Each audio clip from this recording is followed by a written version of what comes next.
최근 가장 주목받은 의료기술과 신약 소식을 짚어드리는 이노메디 시간입니다. 오늘도 후키뉴스 박선혜 기자와 함께 해볼 텐데요. 박 기자 어서 오세요. 안녕하세요. 후키뉴스 기자 박선혜입니다. 네, 반갑습니다. 자, 오늘은 어떤 주제로 함께 이야기해 볼까요? 네, 고령화와 비만 인구의 증가로 척추질환 환자들이 꾸준히 증가하고 있는데요. 이런 척추질환 환자 중 척추 수술을 막연히 두려워하거나 또 척추 수술에 거부감을 가진 환자가 많습니다. 무분별하게 시행된다는 말이 많기 때문인데요. 물론 무분별한 수술은 지양하는 것이 맞지만 수술을 무작정 피하는 것 역시 옳지만은 않습니다. 오늘 이노메디 시간에는 최근 의료기술의 발달로 크게 개선된 척추 수술과 차세대 의료기기 척추 임플란트에 대한 이야기 나눠보도록 하겠습니다. 네, 척추 수술에 대한 막연한 두려움과 또 거부감 갖고 계신 분들 많을 텐데요. 오늘 이노메디 시간 함께 하시면 큰 도움이 되실 것 같습니다. 자, 그럼 먼저 우리 몸을 지탱하는 이 척추에서 발생할 수 있는 질환 어떤 게 있는지 궁금합니다. 네, 척추는 머리를 받치고 있는 목뼈인 경추와 등뼈인 흉추, 또 허리의 요추, 그리고 허리 아래에 있는 천추와 미추로 이뤄진 큰 타워 같은 구조물입니다. 우리 몸을 받치는 기둥 역할뿐만 아니라 뇌에서부터 오장육부, 사지까지 중요한 신경, 혈관, 림프선 등을 연결시키는 중요한 역할도 척추가 담당하고 있습니다. 이렇게 중요한 역할을 하는 척추에는 퇴행성, 염증성, 외상성, 그리고 암까지 여러 양상의 질병이 발생할 수 있습니다. 그중에서 대표적인 3대 척추 질환을 꼽자면 척추관 협착증, 또 허리 디스크, 척추 전방 전이증이 있습니다. 네, 자 그럼 일반적인 척추 질환 치료법은 어떤 것들이 있는지 그 방법을 좀 알려주시죠. 네, 척추 질환은 크게 보존적 치료, 수술적 치료, 또 시술적 치료로 나눌 수 있습니다. 보존적 치료는 안정을 취하면서 가벼운 주사 치료나 약물 치료 또는 재활, 자세 교정, 물리 치료 등을 하는 방법이 있고요. 단순 근육통이나 경미한 염좌가 있는 경우에는 이 같은 보존적 치료를 하면 호전을 기대할 수 있습니다. 시술적 치료는 비수술적 치료라고도 하는데요. 신경을 차단하는 염증 치료, 신경 성형술, 이런 비수술적 척추 치료법에 해당합니다. 하지만 증상이 심해서 마비가 있거나 하는 경우는 수술적 치료를 고려해야 합니다. 그러니까 정리해보면 척추 질환은 비수술적 치료를 우선적으로 고려해보지만 운동 기능이나 신경학적 기능이 떨어지는 등의 어떤 증상이 있을 때는 빨리 수술적 치료를 고려해 볼 수 있다는 건데요. 자, 그렇다면 수술적 치료법에는 어떤 것들이 있는지 궁금합니다. 그 종류를 좀 알려주시죠. 네, 수술적 치료법은 침습적 수술과 미세 침습적 수술로 나뉩니다. 과거에는 대부분 절개 범위가 큰 침습적 수술을 했는데요. 네. 최근에는 한 1에서 2cm 정도의 작은 절개창을 통해 내시경, 현미경, 내비게이션 기법을 활용하는 미세 침습적 수술을 많이 시행하고 있습니다. 수술은 감압만 하는 경우도 있고요. 유합까지 하거나 디스크만 절개하는 경우, 또 관절 일부를 깎아내는 상태에 따라서 다양한 수술법이 적용될 수 있습니다. 네, 그러니까 이 척추 수술도 이렇게 변화를 거듭하고 있는 것 같은데요. 이런 가운데 최근에 새로운 방식의 척추 수술법을 제시한 국내 연구진이 있다고요. 네, 척추 질환을 치료하거나 척추의 안전성을 제공하기 위해 척추에 삽입되는 의료기기인 인공뼈, 즉 척추 임플란트가 있는데요. 이런 척추 임플란트를 복부 대신 허리 뒤쪽으로 삽입해 척추뼈의 굴곡을 최대한 정상 상태로 유지하는 새로운 수술 방법을 최근 국내 연구진이 제시했습니다. 퇴행성 척추 질환은 결국 디스크 손상으로 기결되는데 이때는 손상된 디스크를 제거하거나 또 제거 후 척추 굴곡을 정상화하기 위한 척추 유합술을 시행해야 합니다. 척추 유합술 후에는 위아래 척추뼈가 약해질 수 있는데 이런 척추 유합술을 국내 연구진이 제시한 새 수술법을 적용하면 척추 S라인을 최대한 유지하면서 유합도 잘 형성되는 등 합병증 예방에 도움이 될 것으로 기대하고 있습니다. 네, 그럼 얘기가 나온 김에 척추 유합술의 그 치료 방법에 대해서 좀 간단히 알려주시죠. 네, 척추 유합술은 디스크가 있는 공간에 뼈를 이식하고 금속 봉이나 금속 나사를 이용해 고정하는 수술입니다. 일반적으로 디스크를 제거하고 이를 대체하는 인공뼈인 케이지를 삽입한 뒤 인접한 척추뼈를 서로 붙이는데요. 인공뼈인 케이지는 접근 방향에 따라 배로 삽입하는 전방, 등으로 삽입하는 후방으로 나눌 수 있습니다. 그래서 연구된 게 새로운 방식의 척추 수술법인 거죠? 네, 그렇습니다. 국내 연구팀은 비교적 안전하고 익숙한 후방 유합술을 전방용 케이지로 시행하는 방안을 고민했는데요. 사이즈를 비롯해 케이지의 각도가 12도에서 16도로 더 커서 고유의 전망각을 유지하는 데 더 유리하고 유합술도 더 잘 진행될 수 있을 거란 판단에서입니다. 고민 끝에 연구팀은 양방향 내시경 유합술에서 큰 케이지를 넣을 수 있는 방법을 응용해 이를 일반 요추수 유합술에 적용했는데요. 그 결과 후방 유압술로 전방 유압술 케이지를 안전하게 삽입했고 또 환자들도 약 1년간 경과 관찰한 결과 큰 문제 없이 안정적인 상태를 보였습니다. 네. 자, 이렇게 새로 개발한 수술법이 유압술 후에 발생할 수 있는 후유증을 예방하는 어떤 하나의 방법이 될 수 있을 거란 생각이 듭니다. 자, 그리고 앞서 얘기가 나왔었죠. 척추 임플란트에 대해서도 좀 더 얘기 나눠볼게요. 사실 뭐 치아에 적용되는 임플란트는 많이 들어봐서 익숙한데 척추 임플란트, 정확히 어떤 역할을 하는 의료기기일까요? 네, 척추를 고정하기 위해 사용하는 임플란트 형태의 구조물을 케이지 또는 척추 임플란트라고 하는데요. 앞서 소개한 것처럼 주로 디스크 수술의 일종인 척추 유압술에 사용됩니다. 척추 유압술은 송산된 디스크를 제거하고 디스크의 높이와 각도를 대체하는 케이지 내에 골 대체제를 채워 디스크 자리에 삽입해 위아래 척추가 하나의 뼈로 유압되도록 하는 것이 목적입니다. 네. 근데 최근 이런 척추 임플란트에도 어떤 새로운 변화가 있었다고요? 네, 기존에는 척추 유 수술에 고정형 케이지를 사용했는데요. 고정형 케이지는 높이와 크기가 정해져 있어서 환자의 척추 사이 높이가 달라도 억지로 끼울 수밖에 없고 또 크기가 딱 맞지 않다 보니 삽입 과정에서 척추뼈가 훼손될 수 있습니다. 또 작은 크기의 케이지는 디스크의 본래 높이와 각도를 회복하기 어렵다는 단점이 있었는데요. 바로 이를 보완한 제품이 높이 확장형 케이지입니다. 이는 높이를 조절할 수 있어서 환자 척추 높이에 맞게 사용이 가능한데요. 디스크에 케이지를 삽입하는 과정에서 발생하는 근육, 뼈 등의 훼손을 줄이고 또 수술 후 통증이나 감염 등을 최소화할 수 있습니다. 또한 최근에는 3D 프린팅으로 환자 디스크 높이에 맞게 맞춤형으로 임플란트를 제작하거나 수술 후 환자의 뼈 회복을 빠르게 돕는 이런 골 대체제도 새롭게 개발되는 추세입니다. 네, 그러니까 척추 임플란트도 개인 맞춤형으로 진화하고 있는 거네요. 자, 그럼 이런 척추 임플란트 글로벌 시장 규모는 어느 정도나 될까요? 네, 척추 질환의 증가와 함께 관련 척추 임플란트 제품 시장 규모 역시 빠르게 성장하고 있습니다. 리서치 기관인 글로벌 데이터에 따르면 2021년 기준 척추 임플란트 시장 규모는 약 11조 원에 달합니다. 연간 약 5%의 성장세를 보이고 있고 2026년에는 18조 3천억 원에 이를 것으로 예상됩니다. 또 국내에서도 이런 척추 임플란트를 제작하는 기업들이 점차 늘고 있는 걸로 알고 있는데요. 어떤 곳들이 있을까요? 그동안 국내에서 높이 확장형 케이지 제품을 생산하는 곳은 국내 바이오 의료기기 기업인 L&K 바이오메드가 유일했습니다. L&K 바이오메드는 2019년 국내 최초로 측면, 정면, 후면 세 가지 수술법에 적용할 수 있는 높이 확장형 케이지 제품을 개발했고 일찍이 FDA 인증을 받고 국내보다 미국 시장에 먼저 진입했습니다. 여기에 지난 2023년 국내 바이오 재생 의료 전문 기업인 CG바이오가 높이 확장형 케이지 시장에 진출하면서 경쟁 구도가 만들어졌는데요. CG바이오는 2021년 특허를 받은 높이 확장형 케이지 엑센더를 출시한 바 있습니다.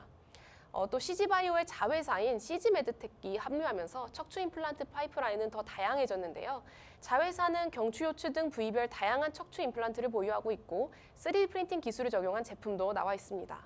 그 밖에 메디세이나 오스테오닉 등 국내 기업들이 척추 임플란트를 출시하면서 경쟁 중에 있습니다. 자회사는 경추요추 등 부위별 다양한 척추 임플란트를 보유하고 있고 또 3D 프린팅 기술을 적용한 제품도 나와 있습니다. 그 밖에 M사나 O사 등의 국내 기업들이 척추 임플란트를 출시하며 경쟁 중입니다. 네. 자, 이렇게 개발하고 출시된 이 척추 임플란트의 해외 진출도 활발하게 이루어지고 있다고요? 앞서 말씀드렸던 L&K 바이오메드 경우 현재 미국에서 높이 확장형 케이지로 1위를 차지하고 있는 기업 글로버스 메디칼의 뒤를 이어 2위로 바짝 쫓고 있고 또 미국 외에도 브라질, 중국, 일본, 멕시코 등 세계 각국에서 매출을 내고 있습니다. CG바이오 제품은 국내에서 먼저 출시돼 해외에 진입한 곳은 아직 없지만 지난 2022년 북미 척추학회 전시에 참가해서 해외 진출을 위해 여러 업체와 논의를 나눈 상태입니다. 자회사인 CG메드텍은 올해부터 미국, 칠레 등 해외 공급을 시작했습니다. 그 밖에 오스테오닉 역시 글로벌 시장에서 경쟁력을 확보하기 위해 선진국에서 사용이 늘고 있는 3D 프린팅 기술을 활용한 척추 유압용 케이지를 개발하고 또 미국 시장을 타깃으로 한 확장형 케이지 개발에도 속도를 내고 있습니다. 네, 척추 임플란트뿐만 아니라 최근에는 치과 임플란트, 또 고울 대체제 등 다양한 제품을 함께 개발하고 있는 기업이죠. CG 메드텍 관계자 인터뷰 듣고 다시 오겠습니다.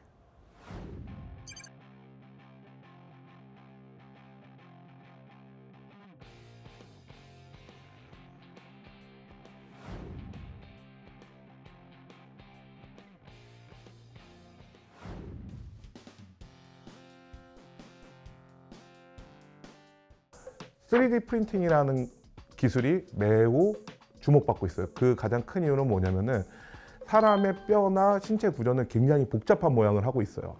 이 복잡한 모양을 그 사람의 뼈 모양을 그대로 구현할 수 있는 게 3D 프린팅이에요. 그래서 3D 프린팅 기술이 척추 의료기기뿐만 아니라 모든 의료기기에 굉장히 주목을 받고 있고, 또 하나가 최근에 이제 저희 흐름하고 비슷하게 AI. 아직까지는 척추 로봇은 자기가 직접 수술을 한다기보다는 사람이 만들어낼 수 있는 오류, 휴먼 에러 같은 것들을 잘 잡아줄 수 있고, 그런 휴먼 에러가 줄어들 수 있도록 하는 가이드 위주로 가고 있습니다. 이것뿐만이 아니라 기존에는 단순히 그냥 이런 메탈이라든가 소재 또는 수술 술기가 주목을 받았다면, 최근에는 성장 물질인 RHBMP2와 같이 그 골 형성 단백질, 이런 바이올로직들이 개발이 되면서 더 빠르게 뼈가 붙고 더 안전하게 뼈가 붙을 수 있는 이런 기술들이 개발이 되고, 그럼으로써 수술도 안전해지고 더 빨리 회복이 되고, 그리고 더 비용 효과적인 좋은 임상 결과를 만들어내고 있죠.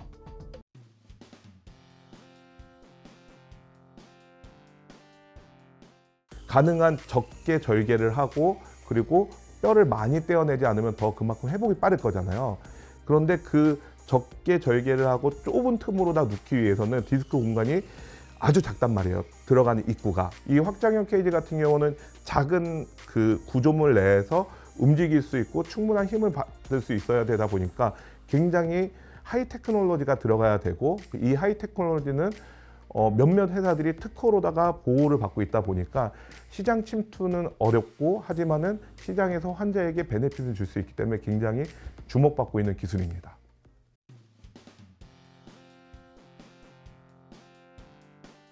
국가 차원에서 국가와 해외에 괜찮은, 그리고 그런 임상을 충분히 할 수 있는 여력이 있는, 그리고 역량이 있는 기관들을 미리 모아놓고 새로운 제품이 해외에 인증이 필요하다고 했을 때 임상센터들을 쫙 연결을 해주고, 그리고 거기가 임상에 참여해서 허가형 임상이 진행이 돼서 결과가 잘 나오고, 그리고 이 과정이 스무스하게 지나갈 수 있는 그런 경험이 있는 컨설턴트들이 붙고, 이런 도움들이 실제적인 도움이 될 거라고 생각을 합니다.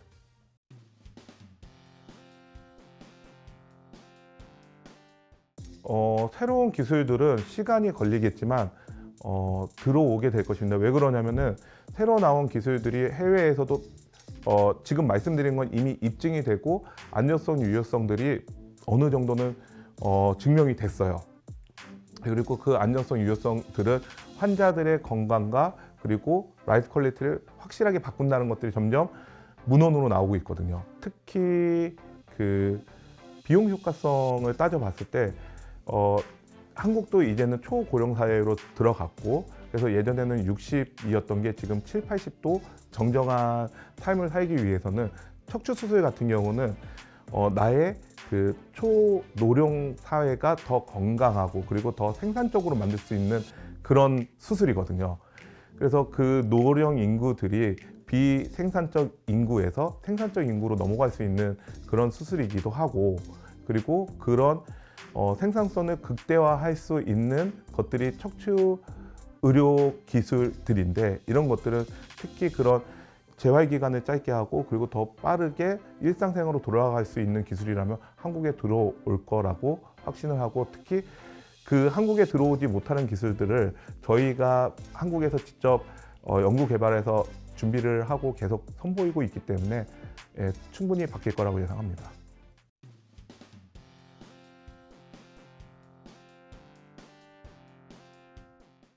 척추 질환은 현대인에게 흔히 발생할 수 있는 문제이지만, 척추 임플란트와 같은 의료기술의 발전으로 삶의 질이 크게 발전할 수 있다고 생각을 합니다. 특히 국산 척추 임플란트는 빠르게 성장을 하고 그런 경쟁력을 글로벌에서도 인정을 받고 있습니다. 글로벌 시장에서도 더 많은 성과를 낼 수 있다고 확신을 하고 있고, 특히 앞으로도 환자 중심의 혁신을 통해서 더 안전하고 효과적인 제품을 저희는 제공할 수 있다고 생각을 하고 있습니다.